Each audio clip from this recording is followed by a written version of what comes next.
kelin qiz emas, qul. Aytilmaydigan qoida. Yo aytiladi. Ochiqdan ochiq aytilar ekan. Men nechtasini guvoh Ya'ni bo'ldim. qulsiz deyilmaydi-da. Ha. Qog'ozga o'rab. Xizmatimiz deysiz. Xizmatchimiz deylik. Shunaqa ekan. O'sha xizmatchi charchab ozgincha dam olmoqchi bo'lsa yana gap eshitar ekanda. Siz o'zi dangasasiz, siz usiz, siz busiz. Haligi xizmatchi 24 soat sizni xizmatingizni qilib tursa ham, bitta joyda ishingiz qolib ketgan bo'lsa yana gap eshitar ekanda bechora. Xizmatchi.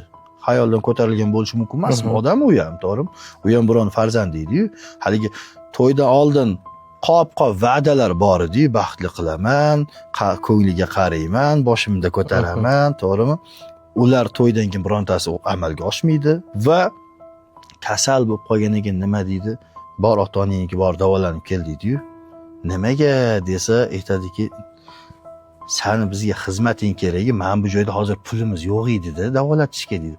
Bor ota-onangga davolanib kelgin deydi. Farzandlarchi esa farzandlarni olib ketib shu buvisini ko'rib keladi. Tangan ikkinchi tomondan ham javob berib ketaman-da. Erdan ayolga nisbatan hurmat va muhabbat yo'q. Delegalchik olingan deyishadi-yu. Qo'polroq qilib tushuntiryapman-da. Delegalchik uylanib qo'yganlar xo'jayin. O'shaning uchun ham. Gapsiz bo'lmasligi uchun. Ha, erkakning ayolga nisbatan muhabbati bo'lganda edi, ozgincha tomoq og'rib qolganda o'zi yugurib borib bo'lsa ham mashinasi bo'lmasa, dori olib kelib lechini qilgan bo'lardi. Yaxshi erkak sevsa, hurmat qiladi va himoya qiladi. Albatta. Sevmasa eng kamida zulm qilmaydi deydi.